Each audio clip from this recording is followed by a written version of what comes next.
नमस्कार साथियों, अगर किसी व्यक्ति ने किसी प्रॉपर्टी की फर्जी रजिस्ट्री की है, ठीक है? और खासकर जो लोग ज़मीन बेच रहे हैं ना, और खासकर जो प्रॉपर्टी डीलर हैं, वो इस चीज़ को बड़ा ध्यान से सुन लें, ठीक है ना? सीधा आपको जेल होगी। और यहाँ तक 420 के बारे में बताने वाला हूँ, और ये 467 जो कि 338 है, उसके बारे में बताने जा रहा हूँ, जो कि काफ़ी गंभीर धारा है, ठीक है ना? कई बार तो 420 में मुकदमा भी दर्ज होता है, और कई बार 467 में भी मुकदमा दर्ज हो जाता है, और 467 में आजीवन कारावास तक है। तो आप समझ लें, ठीक है? और मैं आपसे कहूँगा, अगर आप किसी मैटर में विशेषज्ञ द्वारा कंसल्टेशन करना चाह रहे हैं तो कॉन्टैक्ट नंबर वीडियो के डिस्क्रिप्शन में मिल जाएगा, आप डॉक्यूमेंट्स भी चेक करा सकते हैं।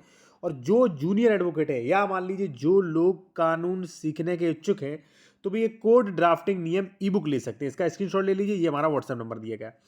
इसमें आपको कई चीज़ें मिल जाएंगी, जैसे एफआईआर कैसे लिखें, ठीक है? स्टे, आदेश स्थगन, दाखिल खारिज रुकवाने के लिए, रजिस्ट्री कैंसिलेशन, कब्जा हटवाने के लिए, ठीक है ना?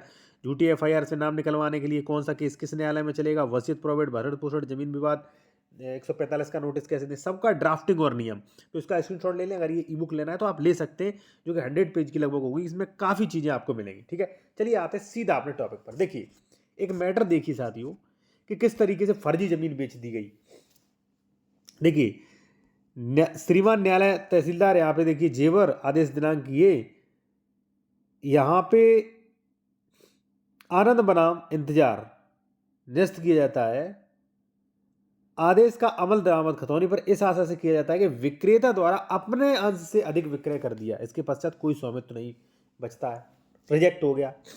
अब कितना बड़ा स्कैम किया, मान लीजिए किसी के पास 100 वर्ग मीटर जमीन है, और उसने कितना बेच दिया, 150। 100 एक को बेच दिया, 50 एक को। लास्ट वाले का कहाँ से दाखिल खारिज हो जाएगा, क्योंकि उसके पास सब 100 ही थी, उसने 50 का और बेच दिया, और पैसा जेब में ले लिया। अगर किसी व्यक्ति ने ऐसा किया है तो मैं सीधा कहूंगा कि आप साथियों एफआईआर लिखें और थाने में दें। थाने वाले एफआईआर दर्ज नहीं कर रहे तो सुप्रिंटेंडेंट ऑफ पुलिस को दें, वो व्यक्ति तत्काल अरेस्ट होगा, ठीक है? 90% चांस, अगर इतना बड़ा स्कैम किया, वो गिरफ्तार होगा।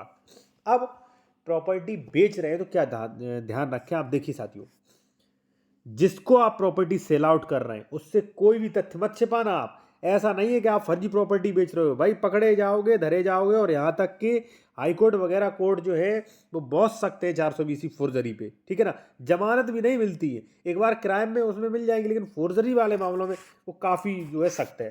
अब कानून कहाँ गया वो आप देखिए। 420 है वो सब पता है, ये मैं 467 यानी कि 338 के बारे में बताने वाला हूँ। जो क्या कहता है, जो कहता है, मूल्यवान प्रतिभूति, वसीयत आदि की कूट रचना।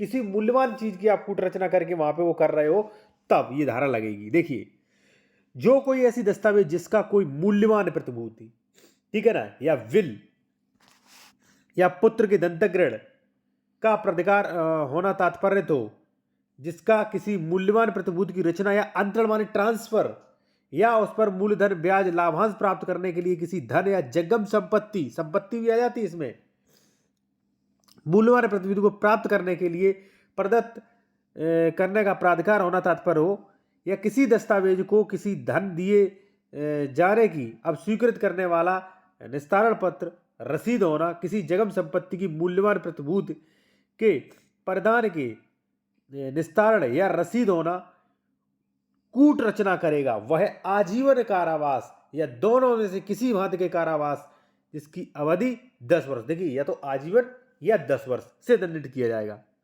मान लीजिए ये धारा नहीं लगती है, 420 लग जाती है, उसमें भी 7 साल की सजा है भाई, ठीक है ना? और दूसरी बात, सबसे बड़ी बात क्या है कि बेल और नहीं मिलती इनमें।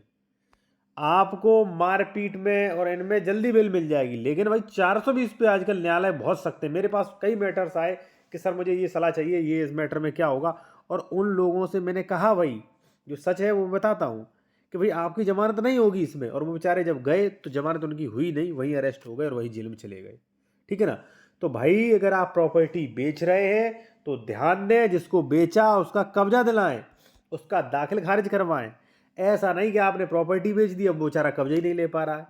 आपने प्रॉपर्टी बेच दी, पता चले दूसरे खसरा में कब्जा दे दिया। आपने प्रॉपर्टी बेची, पता चले डबल रजिस्ट्री कर दी, पता चले अंश से अधिक विक्रय कर दिया। धरे जाओगे बहुत बुरे, कहीं आपको ये समझ लीजिए जमानत भी नहीं नसीब होगी, ठीक है ना? तो इसलिए इस बात का ध्यान रखें साथियों। और अगर आप किसी मैटर पे कंसल्टेशन विशेषज्ञ द्वारा करना चाह रहे हैं तो कॉन्टैक्ट नंबर वीडियो के डिस्क्रिप्शन में मिल जाएगा। और आप जूनियर एडवोकेट है तो ये ई बुक कोर्ट ड्राफ्टिंग ई बुक देख सकते हैं। ठीक है, इसमें कौन कौन से टॉपिक मिलेंगे, अगर लेना है तो व्हाट्सएप मैसेज कर सकते हैं।